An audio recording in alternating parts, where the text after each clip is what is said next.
بالله من الشيطان الرجيم بسم الله الرحمن الرحيم السلام عليكم ورحمة الله وبركاته.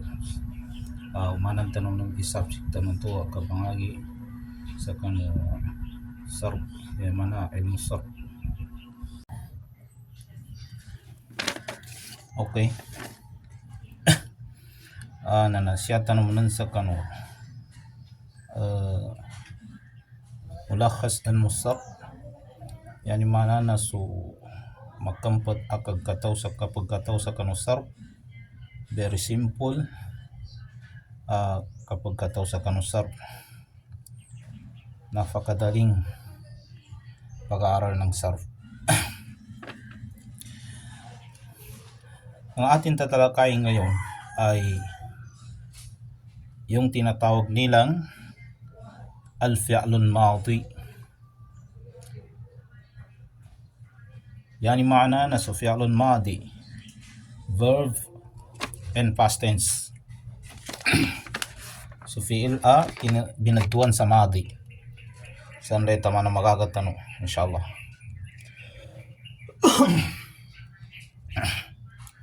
الفعل الماضي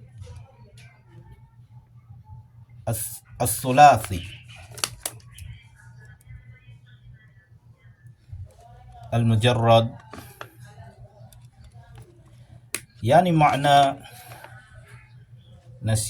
siyatan manan sa kanu fi'l madi sulasi mujarrad at ruti mambu.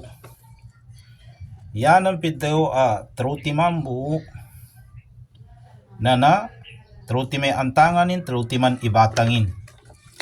Kagina so fi'l amadi na dekna truti mambu ibatangin. Kaadam fi'lun madi binadtuan sa kanin sa mazid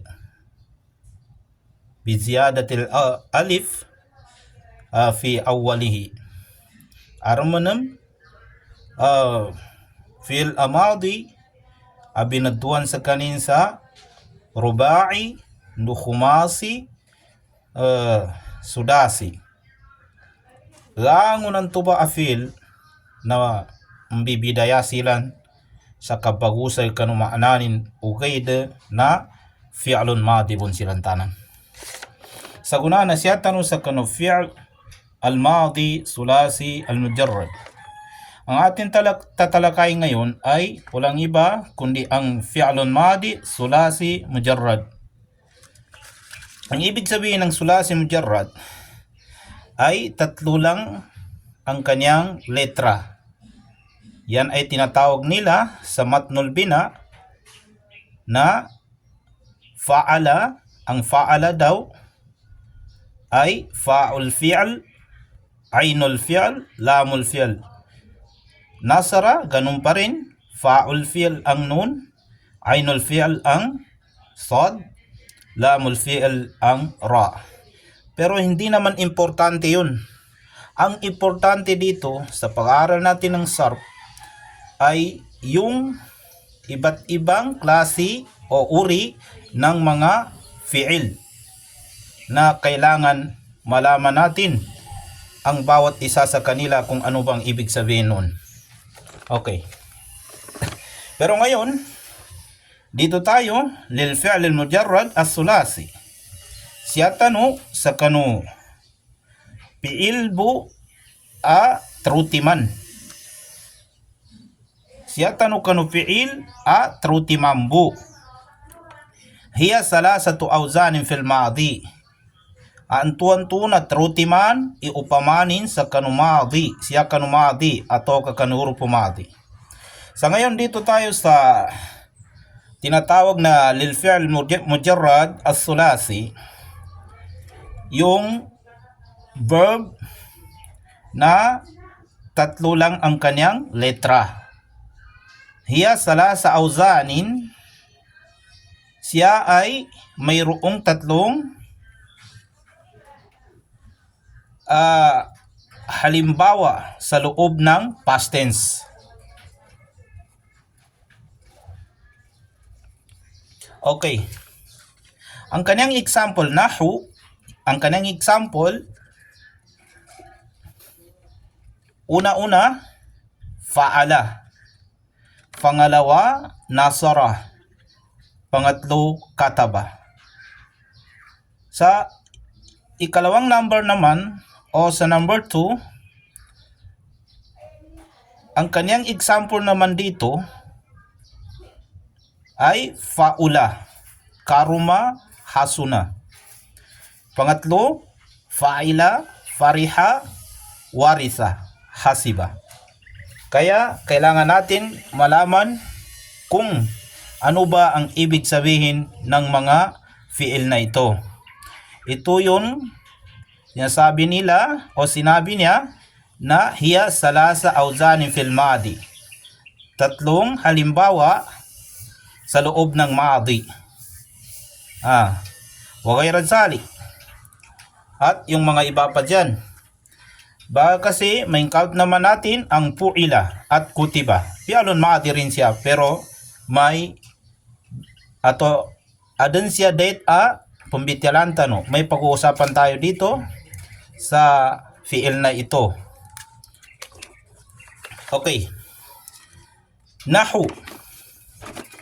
First time na halimbawa, fa'ala. Sa Maguindanon, minggal beke. Sa Tagalog, nagtrabaho o gumagawa. Nasara, timabang. Sa Tagalog, tumulong. Kataba, sa Maguindanon, simulat. Sa Tagalog, sumulat. Okay, pangalawa. Ganun pa rin. Fa'ula, ang fa'ula ay magkaparehas din sila nito, magkapareho rin sila ng ibig sabihin ng fa'ala. Karuma. Ang ibig sabihin ng karuma sa Maguindanon na midsako-sakaw ataw ka kimurmate. Ang kanyang Tagalog, ang karuma ay sumalubong. Nag-welcome. Sa English, welcome. Nag-welcome siya. O di kaya, ini-welcome niya ang taong dumarating. Hasuna.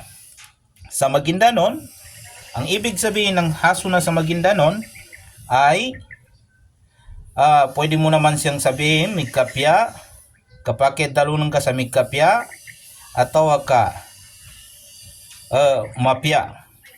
Sa Tagalog, pwede mo naman siyang sabihin mabubuti, napakabuti, at meron pa napabuti, o di kaya sa English improve, better, at meron pa siyang ibang Tagalog kasi para malaman natin ang iba't ibang pagbigkas ng meaning ng hasuna, pinabuti, napabuti. Okay. Ang hasuna naman ay kung hindi ko nakakalimutan, nabanggit ito sa banal na Quran. Naabit niya sa Quran na hasuna. Wa hasuna ulaika rafika. Sabi ng Allah, wa hasuna ulaika rafika. Ang ibig sabihin ng wa hasuna ulaika rafika ay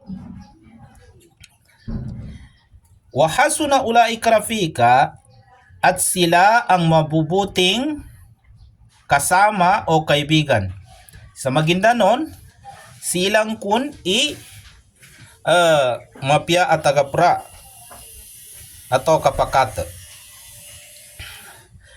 Mabilis yung pag-explain natin dito kasi ang video po ng aking cellphone ay parang inaabot siya ng mga ilang minuto o 10 minutes o di kaya lumampas ng konti. Nahina kasi. Bali niya ba hasuna ba niya? Fa'ula karuma hasuna na niya ba ifiil abinagtuan sa kanin sa sulasi lazim. Ito ang fi'il na tinatawag natin na sulasi lazim. Ang ibig sabihin ng lazim ay kapag ginamit mo siya sa sentence ay hindi na niya kailangan ang maf'ulun bihi. Wala siyang maf'ulun bihi. Yun ang tinatawag na lazim. Hasuna Zaidun. Ang kanyang halimbawa. Okay. Sa pangatlo, fa'ila, fariha, warisa. Okay. Ang fa'ila naman ay magkapareho rin sila ng ibig sabihin ng fa'ala, fa'ula, fa'ila. Gumagawa, nagtrabaho. Fariha, warisa, hasiba. Yan naman ang atin tatalakayin. Fariha, sumaya o naging masaya. Kung hindi ko naman nakalimutan, ang fariha na ito ay nabanggit din sa banal na Quran. Maraming words diyan na makikita mo sa Quran at mapag-aralan mo dito sa sarf na ito o di kaya malalaman mo dito sa sarf. Fariha, sinabi ng Allah diyan sa banal na Quran. Okay? Ano sabi ng Allah? Ito ay fi'lun maadi rin siya, sumaya, pero kapag depende. Kapag ang word